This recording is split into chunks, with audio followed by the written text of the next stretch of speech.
In the book Reviving the Invisible Hand, Deepak stresses the global return to free of any interferences classic liberal economic order.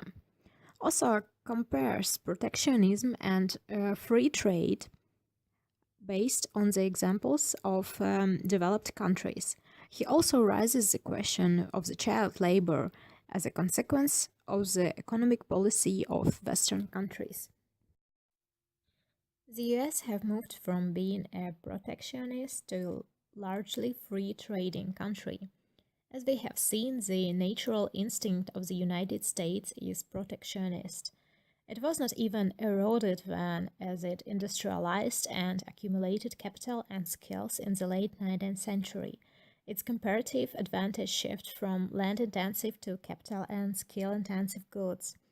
The US Constitution, which grants Congress the power to impose duties and to regulate international commerce, has allowed the interplay of domestic interest groups to be the main determinant of the US trade policy. Protectionism is barriers to international trade to protect local production. These barriers include tariffs and non-tariff barriers. Tariffs are basically tax on imports. For example, China starts to import cereals to India, therefore local Indian producers are going out of business. India could put a tariff on the import of saris to discourage China from exporting saris to protect their domestic market. Non-tariffs are less direct protectionist measures used to reduce the measure of import in the country. For example, quotas, a limit on the number of imports into a country. Subsidies are when the government gives money to local producers to drop their price so the consumer will buy the local product instead of the imported one. Voluntary export restriction, where both countries agree not to send things to each other, thus benefiting from it. Excessive standard requirements could be health safety requirements or anything that basically makes it hard to import. Free trade. Free trade is a trade with no tariffs or any type of protectionism. It is basically the opposite of the protectionism is. Advantages of free trade. It lowers the price for goods and services. This promotes competition between firms. Encourages innovation. Firms would want to create products that would capture the attention of market shares, a percentage portion of sales of a product service that are controlled by a country. Encourages international cooperation. Nations will exchange goods freely. Disadvantages of free trade. Might hurt domestic producers. Citizens would rather buy the goods and services imported into the country. Increased competition. Corporate restructuring. GATT 1994. Under the auspices of GATT, 8 so-called trade rounds to reduce tariffs have been completed, the latest being the Uruguay Round Agreement in 1994. Following the conversion of the GATT into the World Trade Organization, they formed an ongoing round, the Doha Round. These multilateral rounds have been remarkably successful in lowering tariffs in OECD countries, particularly in the United States. So, by the end of the millennium, the average US tariff on all imports was 2%, on dutiable imports 5%, and over 60% of imports were duty-free. This was the lowest trade barriers in the US history, but protectionism never dies. Newfangled means in the form of non-tariff barriers were adopted. The most notorious were voluntary export restraints, as well as the increasing use of anti-dumping laws to prevent so-called unfair trade caused by the subsidies given by foreign governments to their exporters. The US Congress had included in the Trade Act of 1974 a provision requiring the President to raise the subject of fair labor standards in the GATT framework. The U.S. administration of President Jimmy Carter duly obligated in October 1979, just before the end of the Tokyo Round negotiations.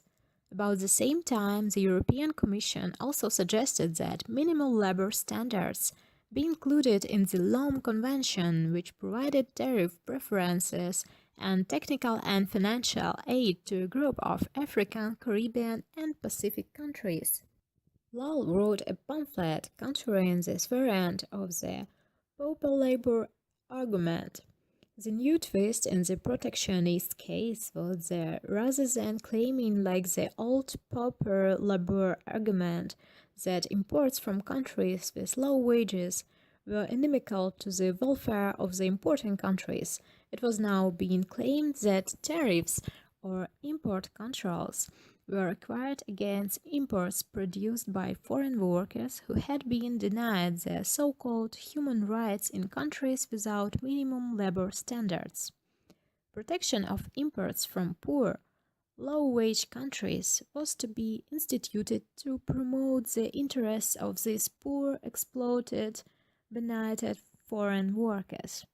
Fortunately, nothing came of this hypocritical drive to legislate a particular morality in the subsequent decade. But with another democratic president in power, and with the fear of low-wage imports from the developing world being fanned by the stagnation of the wages of the low-skilled in the United States and the very high unemployment rates in the continental Europe. There are two other additional arguments in the protectionist armory. The first is the argument called the race to the bottom. It is being argued that buying goods produced by third world workers with low labor and environmental standards will lead to an erosion of these standards in the first world. First world, with capital being mobile, home industries unable to compete with low-standard imports will locate abroad and or use the political process to obtain a lowering of the standards in the West. To prevent this social dumping, protectionist procedures analogous to the anti-dumping codes, which currently allow protection against supposed economic dumping, should be instituted. The second argument is based on what have been labeled psychological spillovers. The utility of consumers in the first world is claimed to be affected by the way goods are produced, by their environmental effects in the third world. This leads to demands for ethical trade, as in the recent call by the former UK Secretary of State for International Development, Claire Short, as well as various measures being advocated to label goods as having been produced by ethical means, for example, without cruelty to animals or by saving the rainforests or not using child labor. An example is the rug mark label, which certifies the rug is not produced by child labor. Thus, an Oxfam study found that when US retailers sought child-free labels on imported goods, the effect in Bangladesh was that between 1993 and 1994, around 30,000 of the 50,000 children working in textile firms were thrown out of factories because suppliers feared losing their business if they kept their children on. But the majority of these children have, because of penury, been forced to turn to prostitution or other industries like welding, where conditions pose far greater risks for them.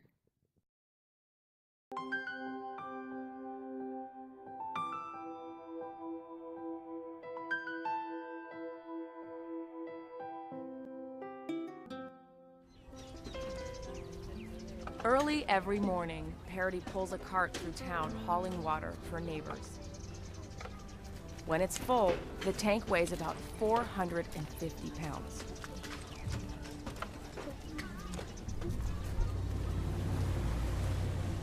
After doing morning chores, the hardest part of her day begins. Instead of going to school, she goes to work in a brick factory all day long. It's hard, tedious work, often in temperatures above 35 degrees. Each family gets paid by the number of bricks they load. Parity's mom is getting older and weaker, so she needs Parity and her sister to help.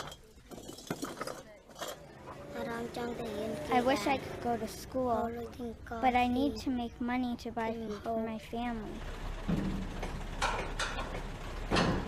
When Parity's father got very sick 5 years ago, he eventually passed away, and she was left with a mountain of debt and 4 girls to raise.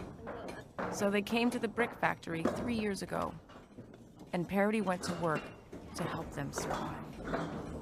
It is poverty which makes many families in developing countries dependent on their laboring children for part of their household income.